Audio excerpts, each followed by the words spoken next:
Hola, ¿qué tal amigos? Esto es una continuación de varios cursos en línea que hemos estado publicando a través de nuestra página en internet www.clínica Antisuicidio y a través de nuestro Facebook Clínica Antisuicidio y Estefanía de la Riva.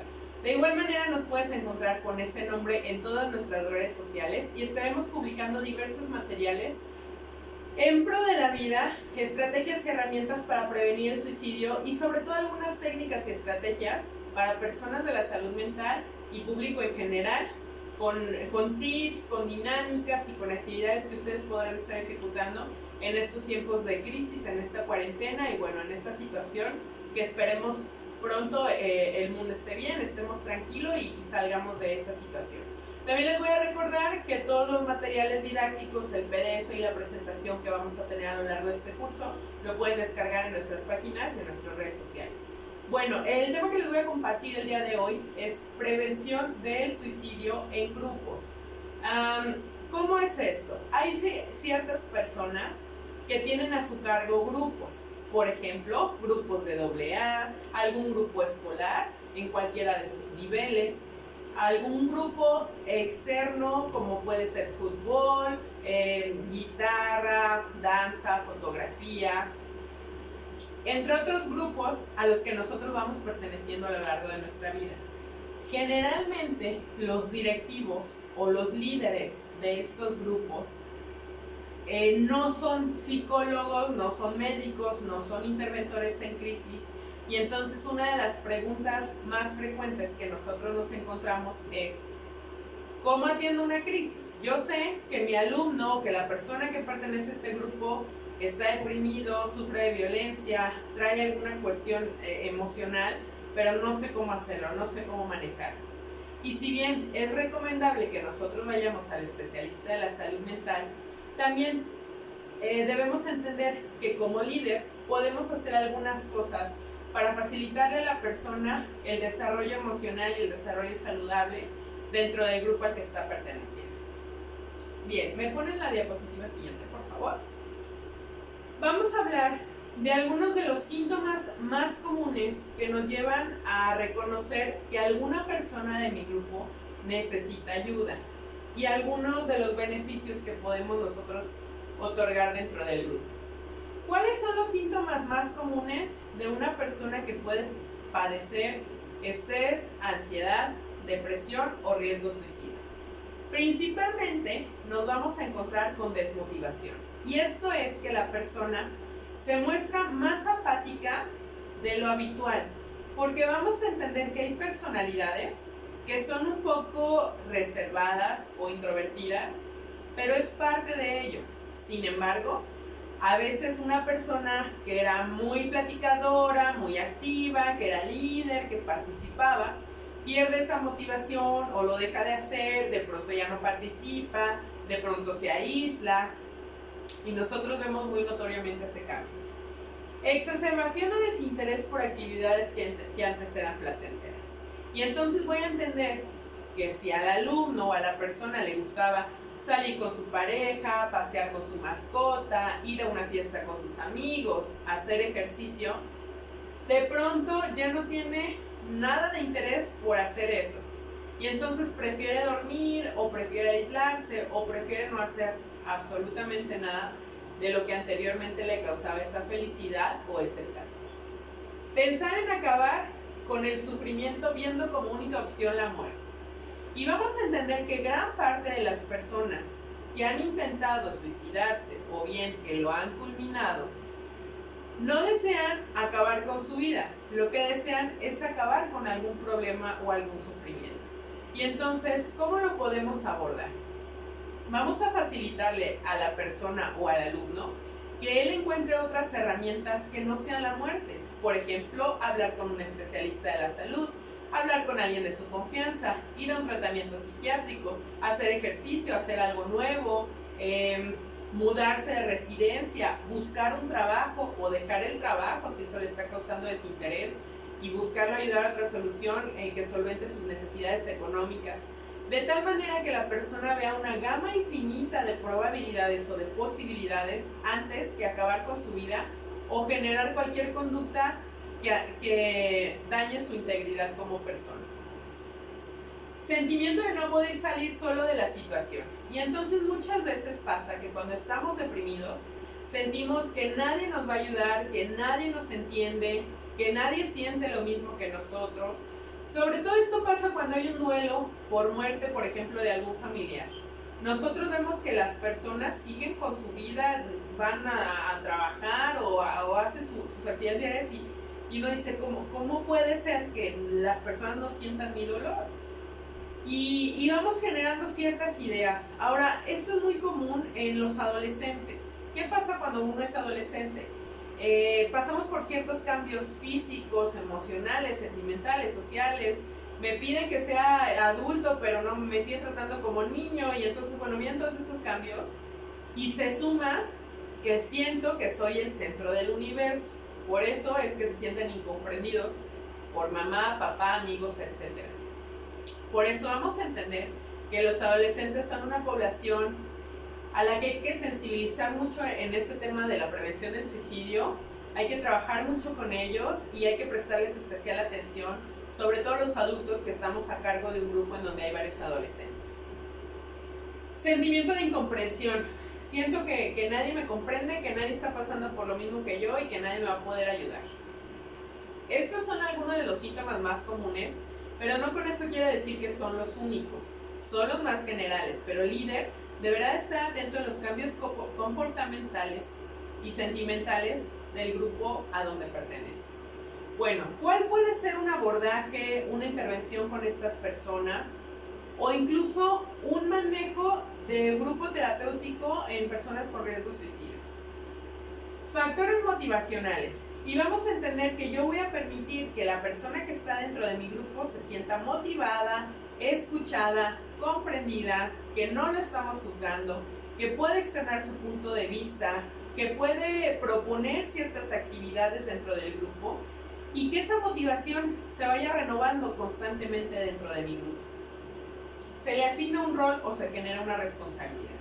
Y vamos a entender de que si hay un sentimiento de inutilidad, cuando yo tengo depresión o tengo algún trastorno, cuando a mí me dan una responsabilidad como lo es cuidar del grupo, proponer alguna alternativa, me ponen de líder algunos días, o incluso una responsabilidad tan sencilla como cuidar una mascota, puede ser que sea la motivación, que la persona encuentre esa motivación que le estaba faltando. Pero claro, de acuerdo a la personalidad de cada persona, porque a veces les damos responsabilidades que ni les gusta, que ni quieren, y entonces puede intensificar el síntoma. Esto de pensar en la mascota ha funcionado en personas que son afines a los animales, que les gustan y que de alguna manera están familiarizados con este ambiente. Sin embargo, si estoy hablando de una persona que no tolera a las mascotas, eso le va a generar más estrés. Bien. Pensar en otras alternativas para resolver el sufrimiento, y vamos entonces a favorecer que la persona sepa que hay una gama infinita de posibilidades y que dentro de esas podrá elegir la que más le convenga, la que más lo motive o la que más le sea útil a él o a ella. Activación de factores protectores como redes de apoyo. Y aquí entonces vamos a entender que no todos tenemos los mismos factores protectores. Mientras alguna persona podrá contar con una pareja estable, con un buen estado de salud o con una familia que lo apoya si está deprimido, habrá otra que no lo tenga. Y entonces, en la que no lo tiene, yo tengo que buscar a ver qué es lo benéfico para él, a dónde lo puedo canalizar, cuáles son las cosas positivas en su vida, cuáles son las personas que lo apoyan. Y a la persona que sí lo tiene, bueno, facilitarle que lo vea, hacer una red de apoyo con esos miembros para empezarlo a ayudar con esta depresión, ansiedad o con este trastorno que puede llegar a tener o sufrir la persona. Y por supuesto, la magia de todos los grupos, sentirme entendido por el testimonio de otros. Y vamos a entender que si yo me empiezo a relacionar con más personas que se sienten igual que yo, o permito que el grupo comparta sus experiencias, voy a ver que no soy la única que se siente deprimida, que no soy la única que ha pensado en el suicidio, que no soy la única que está estresada y que hay personas que lo han llevado de una forma saludable, que han salido adelante, y entonces yo verlo a través de la experiencia de otro. O bien, si hay una persona que se siente peor que yo o que tiene peores condiciones que yo, posiblemente yo la pueda ayudar a sentirse mejor o a salir adelante como yo lo he hecho. De esta manera cumplo dos funciones. Como dicen comúnmente, escarmentar en cabeza ajena, aprender del testimonio del otro y también sentirme motivada porque ayude a la otra persona a superar esta situación que le está causando conflicto. La siguiente diapositiva. Vamos a entender que entonces las agrupaciones siempre van a tener una característica en común, todos los miembros. Puede ser que sea un grupo por edad, por ejemplo, los que se presentan en los niveles escolares, que comúnmente son de la misma edad. Puede ser un grupo por intereses afines, a lo mejor un grupo deportivo, el gimnasio, un grupo de amigos que tengo en el gimnasio, un grupo de amigos con el que me junto para salir, para hacer alguna actividad cultural, o bien el más común es como el de las edades. Generalmente nos vamos desarrollando en ambientes o en núcleos que tienen la misma edad que nosotros, pero sí es importante que el líder o el dirigente del grupo identifique qué es lo que tienen en común esas personas para que desde ahí pues vayan haciendo estos lazos de entender que todos somos humanos, que todos pasamos las mismas situaciones y que todos en algún momento tenemos derecho y es natural que nos sintamos enojados, tristes, ansiosos, etc. El líder siempre va a fungir como figura de apoyo, porque el líder tendrá la responsabilidad de encaminar al grupo a un lugar. Entonces es común que las personas que dependen del líder se acerquen a compartir su testimonio, a compartir cómo se sienten, y que el líder facilite esta comunicación, porque cuando cierra la comunicación, el líder con las personas que tiene a su cargo, lo más probable es que tampoco entre el equipo se dé una buena comunicación. Y si yo no tengo una buena comunicación, las actividades no van a salir, los objetivos del grupo no van a salir como los tengo planeados, entre muchas otras desventajas. Por eso es importante que cualquier líder de cualquier grupo tenga salud y estabilidad mental. Y hemos visto y hemos conocido a lo largo de la historia personas que por un mal manejo de emociones, atrás de ellos se llevan a muchas personas emocionalmente, o les generan un trastorno, o les genera cierto malestar, porque no están bien. Y esta es una recomendación que, por ejemplo, les podemos hacer a algunos directivos de algunas empresas. Si tú quieres que tu empleado esté bien, que la persona que tienes a tu cargo trabaje, sea productivo, tenga una buena actitud hacia el trabajo, por supuesto que como jefe y como líder debes de tener una buena y una adecuada salud emocional, y podríamos sugerirte ir a terapia, por ejemplo, buscar algún libro de autoayuda, etc. La siguiente. Bueno, vamos a entender que entonces hay dos variantes. Están los grupos sociales, que son los que ya te platiqué, los que se dan porque en algún momento de la vida tuve que pertenecer a un grupo, o los grupos de apoyo mutuo, que son específicamente grupos que tienen el objetivo de ayudar a una persona con una problemática. Los más comunes que la mayoría conocemos son los grupos de AA, pero hay muchos grupos. Hay grupos terapéuticos, hay grupos para personas con depresión, hay grupos para personas que son neuróticas, para personas que tienen problemas de alimentación, entre muchos otros. Y esos son únicamente con la finalidad de compartir estos testimonios y que el dirigente, que se recomienda que sea psicólogo, psiquiatra o un especialista en la salud mental, está preparado para llevar esa dinámica del grupo con el manejo de las emociones y con una salud mental saludable. ¿Cuáles son las características de los grupos sociales a los que yo puedo empezar a pertenecer? Porque la vida me llevó a ellos o por elección, pero no tienen fines terapéuticos. No juzgar, castigar o amenazar por la conducta. Y a veces es común que cuando yo tengo a mi cargo a varias personas, es complicado que todos hablen al mismo tiempo, que todos participen al mismo tiempo, pero entonces como líder me pongo: fulanito, ya cállate, o perengano es mejor que tú, futanito sí se comporta, ahí vas otra vez, y todo el tiempo son estos comentarios de estar juzgando, de estar señalando. Esto en ocasiones pasa en las aulas de clase, y entonces nos ha pasado, a mí en lo particular me ha pasado en el consultorio, que llega el niño y ya se siente la oveja negra, aunque el niño no haga nada, con que levante la manita, ya lo están señalando, ya lo están castigando, y entonces interiormente estoy generando en el niño yo soy el que se debe de portar mal, ¿sí? Porque acuérdense que los niños van moldeando su personalidad a través de lo que los otros les dicen. Por eso sí es muy importante que un líder siempre se muestre en toda la disposición y en toda la apertura de ser empático con la persona. Y si vamos a corregir, pues que no sea en público, que no sea con un afán quizá de humillarlo o de que la persona se sienta mal dentro del grupo. Contención, catarsis y expresión de emociones. A veces pasa que está el grupo desarrollando su actividad y una persona entra en crisis. No necesariamente como nosotros nos acordamos de las crisis que está llorando, pataleando, hace berrinche y está como desesperado. Incluso hay crisis internas, donde yo veo a la persona que está sentada, está normal, está poniendo atención o está haciendo su actividad y por dentro está manifestando y está sintiendo una ansiedad. Sí debo de estar yo alerta de cómo se comporta cada quien para que en el momento en que su conducta no sea la adecuada, a ver qué está pasando, por qué puede haber una crisis.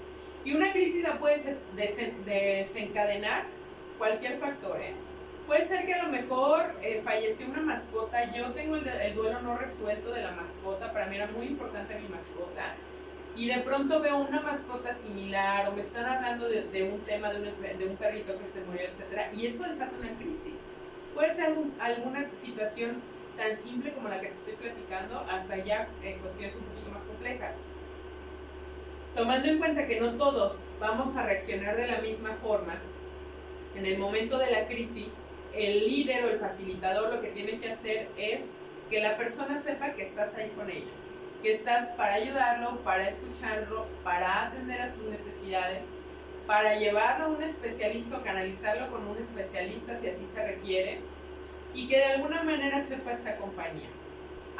No es recomendable dentro de la intervención en la crisis que la persona juzgue a quien está haciendo, a quien está viviendo la crisis, que le hable de temas que son desconocidos para él. Por ejemplo, a lo mejor yo puedo entrar ahorita en crisis y me empiezan a hablar de Dios. No, es que no te preocupes, mira, Dios te apoya, Dios está ahí para ayudarte. Y si yo no soy creyente, puede ser que esta crisis se intensifique porque entonces te voy a decir, bueno, ¿dónde estaba Dios en el momento que yo me siento así, que yo perdí a tal persona, etcétera?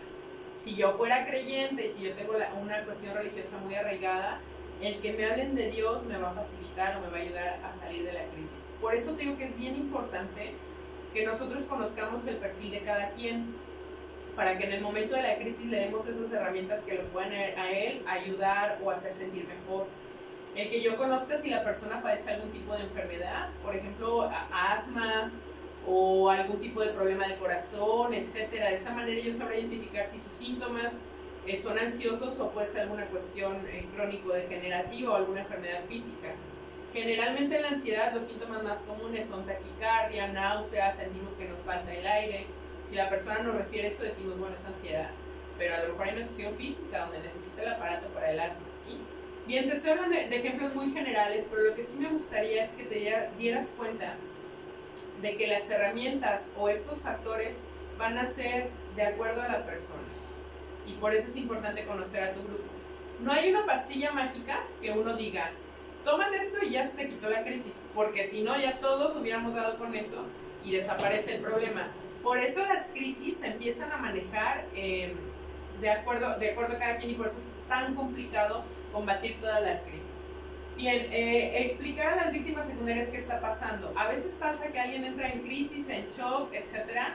Y los otros se quedan las personas que están en crisis se quedan como con esa sorpresa o esa situación de no saber qué hacer.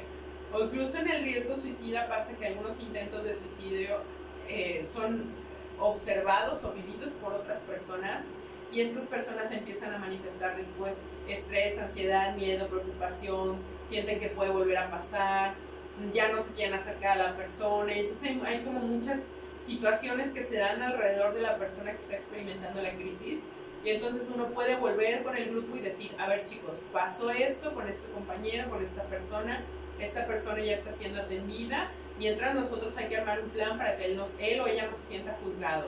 Y de esa manera todos vamos a empezar a poner solución. Contar con un directorio de especialistas, por supuesto, y eso incluso ya está por ley.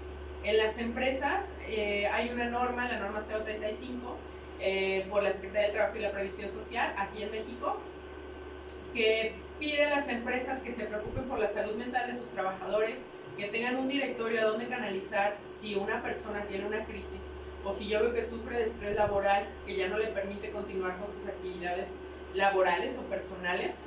Ya está por ley, y yo los voy a invitar a que no nada más las empresas, a que cualquier persona que sepa que maneja una población vulnerable tenga a sus especialistas de confianza, sepan a dónde acudir, cuáles son los horarios de consulta, si hay terapia en línea, si solo es presencial, si pueden hacer intervenciones por teléfono, si el especialista puede ir en caso de una crisis, entre algunas otras situaciones que deberán de estar informados y en comunicación los especialistas de la salud con estos grupos de personas. Por supuesto, cuidar la integridad física. A veces algunas personas dentro de la crisis tienden a querer autodañarse de cualquier forma, jalarse los cabellos, cortarse, quemarse, etc. Y yo deberé de cuidar que la integridad física de la persona que estoy interviniendo siempre esté intacta. Y por supuesto identificar qué desencadenó la crisis. De esa manera yo voy a prevenir que en futuras ocasiones las crisis se sigan manifestando. No forzar al paciente algo con lo que no se sienta cómodo y pedir siempre permiso o autorización. Y entonces a veces caemos en el error de que una persona con una crisis, yo quiero llegar y es que lo voy a abrazar para que sienta que estoy con él, que sienta mi afecto. Entonces el protocolo adecuado en una intervención en crisis es acercarme. Si la persona no me conoce, me presento. Yo soy la psicóloga Estefanía, estoy aquí para apoyarte, para escucharte. Me permites acercarme a ti, me permites tocarte el hombro y de alguna manera empezar a hacer estas preguntas abiertas. Se sugiere que siempre sean abiertas. ¿Quieres platicar? Platícame un poquito más de ti, qué haces, a qué te dedicas, etc. Pero siempre permitir que la persona no se sienta invadida. Y entonces el líder del grupo también hacer preguntas. ¿Te puedo abrazar? ¿Me puedo acercar? ¿Quieres que me siente a platicar contigo? ¿Quieres salir a tomar un poco de aire? Y de alguna manera hacer siempre que la persona se vaya sintiendo cómoda. Ahora, científicamente está comprobado que un ataque de ansiedad no va a durar más de 7 minutos.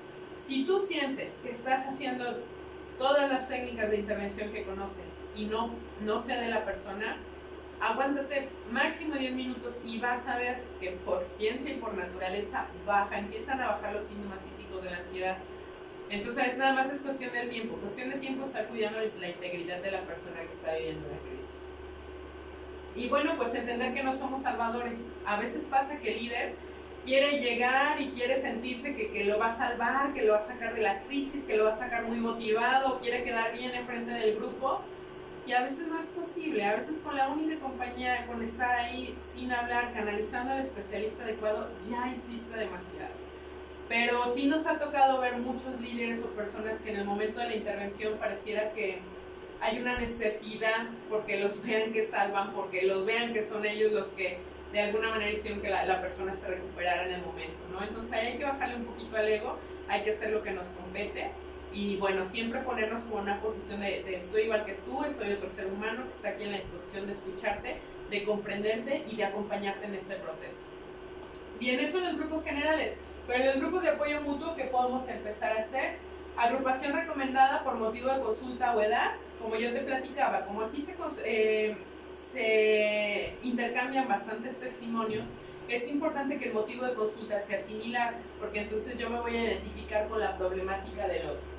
Perfiles asociales pueden perjudicar al grupo.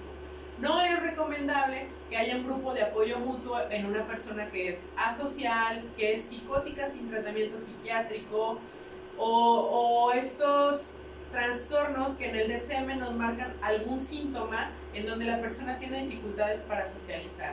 Eso puede hacer que una persona en un grupo sea tóxico y el avance terapéutico no sea el adecuado. A las personas con este tipo de trastornos se les debe atender de manera individual en el consultorio 1 a 1. Sustento teórico y capacitación constante. Por favor, a todos los psicólogos, psiquiatras o directivos de apoyo mutuo que nos están viendo, los invito a capacitarse, porque hemos visto nosotros como interventores en crisis que no hay un marco teórico, que hacen lo que humanamente creen que se debe de hacer y dañan al grupo. entre una serie de situaciones de personas con falta de capacitación en salud mental.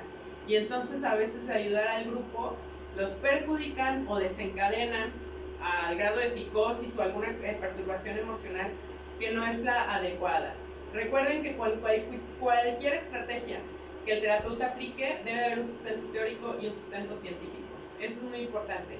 Y a las personas que quizá no son psicólogos o especialistas de la salud y nos están viendo, sí los invito a que ustedes pregunten por el especialista que están yendo cuál es su capacitación, su formación, si tienen cédula profesional, con qué títulos cuenta y cuáles son las actualizaciones que la persona tiene.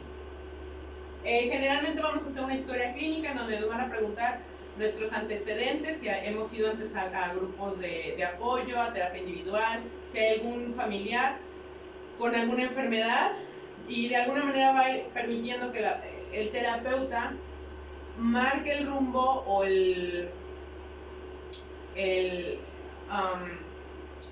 con las actividades terapéuticas. Y por supuesto una entrevista individual es recomendable. No siempre se puede en los grupos, pero cuando se puede hacer una entrevista individual para que a la hora de que yo arme mi grupo yo ya sepa el perfil de cada persona. Y grupos donde las personas interactúan afuera del grupo terapéutico. En ocasiones hay alguna empresa o alguna escuela que pide al psicólogo que vaya ahí y dé una terapia grupal, pues ahí es importante hacer mención que lo que se trabaja en terapia es en terapia y ya afuera pues ya es un contexto diferente. O si la persona va nada más al grupo terapéutico, es importante hacerles mención que fuera del grupo terapéutico no es recomendable que genere una relación social. Así funciona mejor el grupo, pero si no se puede, como yo siempre les he dicho a los alumnos, se trabaja con lo que hay. Y entonces, aunque las personas estén viendo, hay que trabajar la parte terapéutica. Es importante que el psicólogo haga un buen cierre de sesiones y que las personas siempre se vean como con ese sabor de boca de que aunque haya cosas que trabajar, esta sesión la trabajé bien, la cerré y ya posteriormente en otro grupo podré continuar con esta parte emocional que a veces es muy fuerte dentro de los grupos de ayuda. La siguiente. Bueno, pues vamos a entender que nosotros a lo largo de la vida hemos de vivir ciertas etapas y habrá diferentes grupos en los que yo me puedo desarrollar y diferentes formas en las que me pueden ayudar. Por ejemplo, un bebé, el grupo más recomendable que lo puede ayudar a trabajar su desarrollo personal es estos grupos de estimulación temprana. La estimulación temprana siempre es recomendable cuando el bebé trae un poquito de atraso en su desarrollo o motor o intelectual. Vamos a entender que el cuerpo del niño es perfecto y él a su edad va a aprender a hablar, a balbucear, a gatear, a meterse los objetos a la boca porque a través de eso conoce el mundo. Pero hay ciertos bebés pequeñitos que van un poquito atrasados en su desarrollo y eso les puede traer problemas a la hora de entrar a la escuela, de entrar a un trabajo, porque se van a sentir en desventaja. Y entonces a estos niños se les hace un diagnóstico psicológico y se les agrupa en áreas, en kinders o en un grupo externo donde puedan desarrollar la estimulación temprana. Ojo, esto de la estimulación temprana ahorita parecía que está muy de moda y es muy atractivo para las mamás decir, a los 3 años ya camina, patalea y más o menos habla, como mamá da orgullo, pero si yo estimulo demasiado a un niño normal, puedo llegar a tener hiperactividad. Por eso hay tantos niños con hiperactividad, porque la mercadotecnia nos vendió que la estimulación temprana era para todos y era lo mejor. Si es adecuado, es importante hacer un adecuado tratamiento y diagnóstico de qué niño lo necesita o qué niño no. Bien, en la parte de la niñez, pues vamos a entender que yo debo de tener disciplina y regla tanto en casa como en la escuela. Porque si a mí no me enseñan los adultos que yo tengo que decir gracias, un horario de tareas, un horario de comida,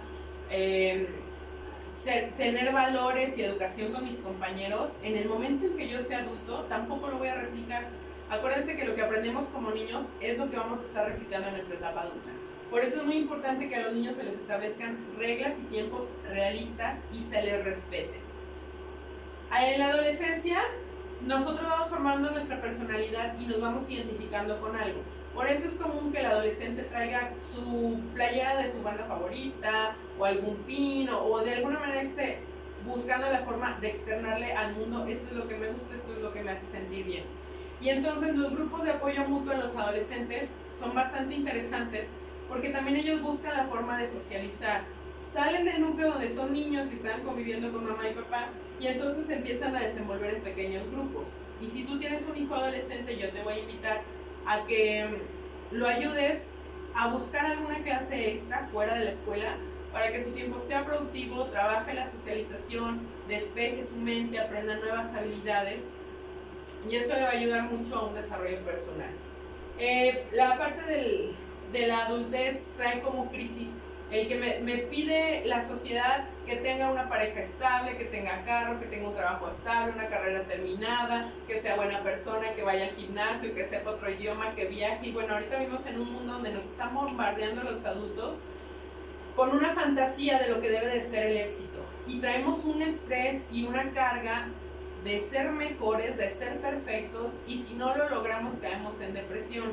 Sí es muy importante que los grupos de apoyo del adulto sepan brindar herramientas para que la persona trabaje el estrés.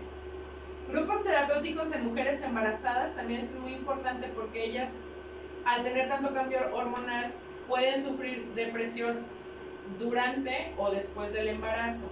Que sepan relacionarse con este nuevo ser que viene y que sepan trabajar la parte emocional aunado a todos los cambios físicos que pueden llegar a tener. Y por supuesto la terapia ocupacional es muy buena y muy importante en las personas de la tercera edad, que a veces llegan a tener esta sensación de inutilidad, no porque así lo sean, sino porque muchas familias generan esto en ellos.